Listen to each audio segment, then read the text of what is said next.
All right, Warriors, Patriots, and Preppers.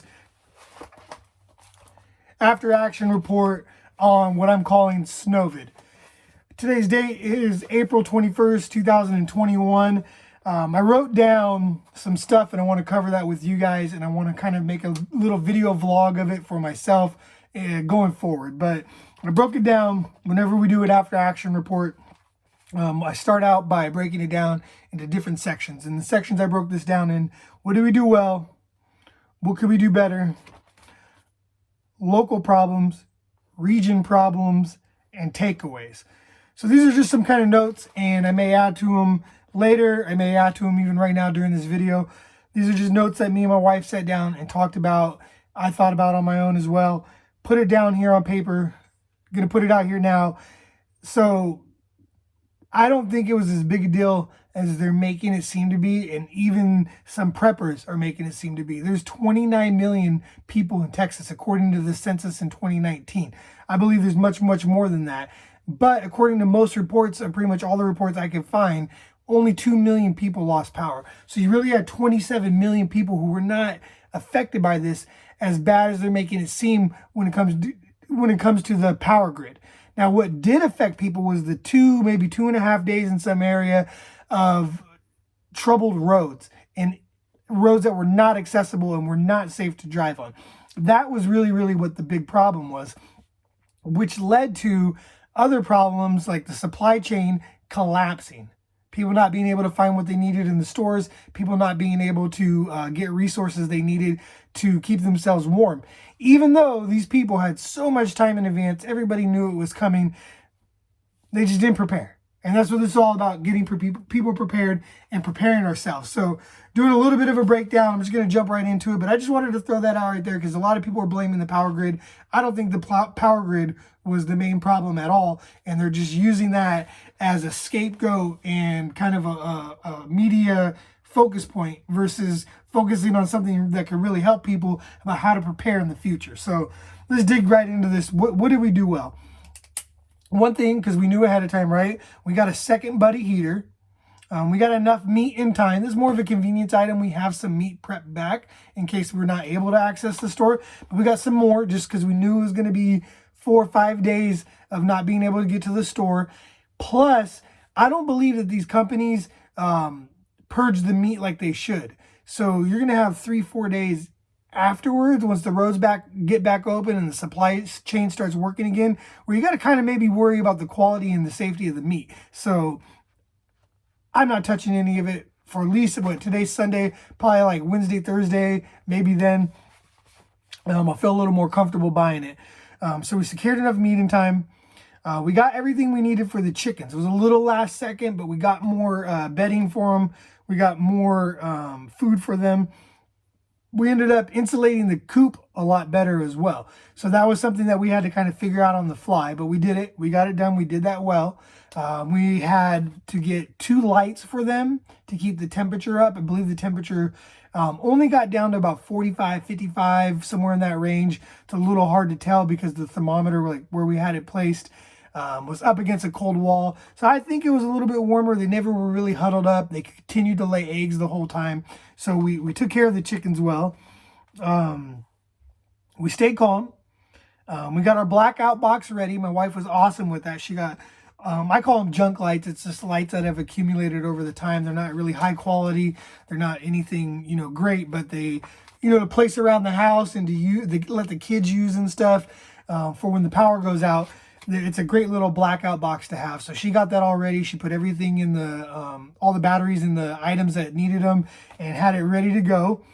We responded well to the plumbing issue we had at my mom's. I believe they ended up being without water for somewhere in the 10 to 14 hour range.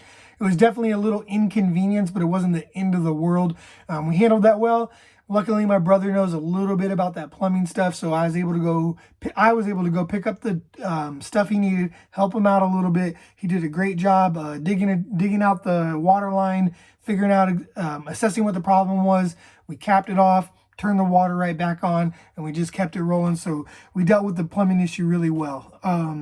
What we could have done better, could have been a little more prepared for the impact on my job. I'm in a business that's essentially retail sales. It's auto, and it is died off. It is been a horrible week for us, and people don't buy cars that don't get paid. So we're just hoping that it gets better. We'll see. It may or may not. It's just part of what we have to be prepared for next time a big winter storm comes through, or maybe it's even a summer heat wave. Is just being a little bit more ready for the downturn in work. I could have personally not drank so much. I kind of drank every night. I'm not super happy about that. I didn't get to drink to the point where I got drunk, but I was just hanging out, enjoying the house, enjoying just being at home with everybody, watching some movies. So, I slacked off a little bit, didn't stay on my sleep schedule like I'm used to. Stayed up much later than I have been.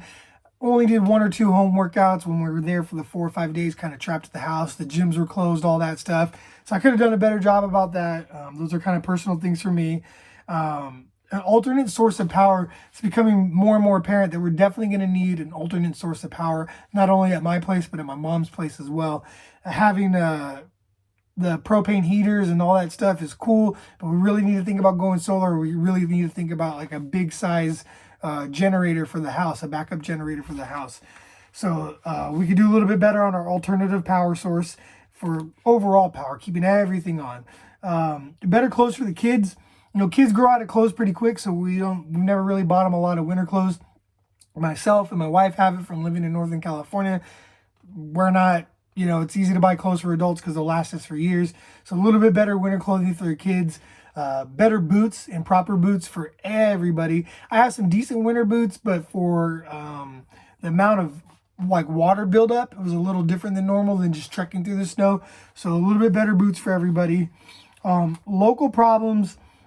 Locally here where I'm at, the roads will not come back online quickly. It was atrocious how long it took. It was just slush everywhere, ice everywhere. The city had no response to it.